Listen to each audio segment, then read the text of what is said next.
شيلة 18 من نوفمبر بمناسبة العيد الوطني ال50 المجيد لسلطنة عمان.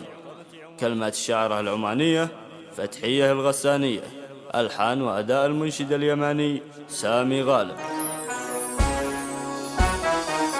ترنمي يا قوافي وامطري يا حروف، شل بالصوت الهاجس وتحيا عمان في عيد الأعياد. رصوا يا رجال الصفوف وتوافد يا الحشود دامي والعيد حان.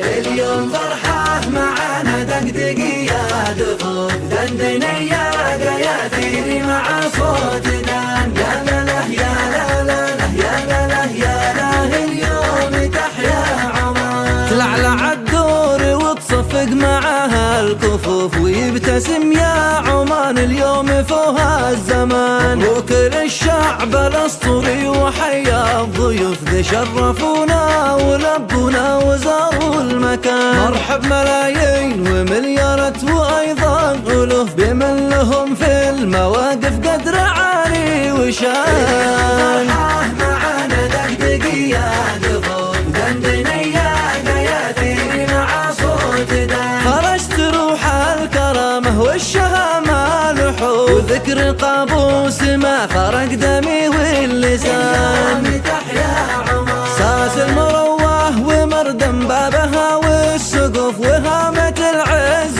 والجودات في الصرح بان.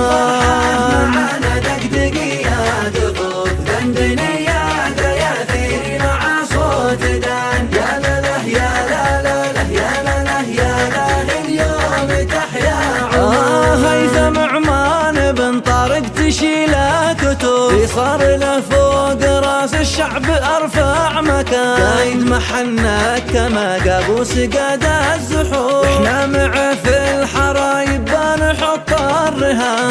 بنحيي العيد والذكرى رغم الظروف، والفخر يفخر بنفسه في سلاطين عمان.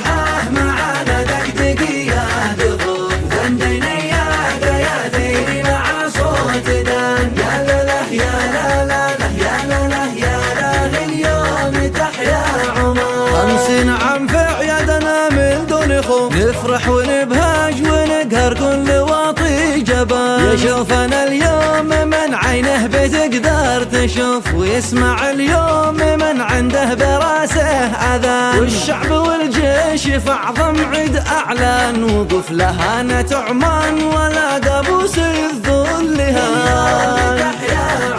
يا كل الابراج طوفي واهتفي يا الصفوف، تحيا عمان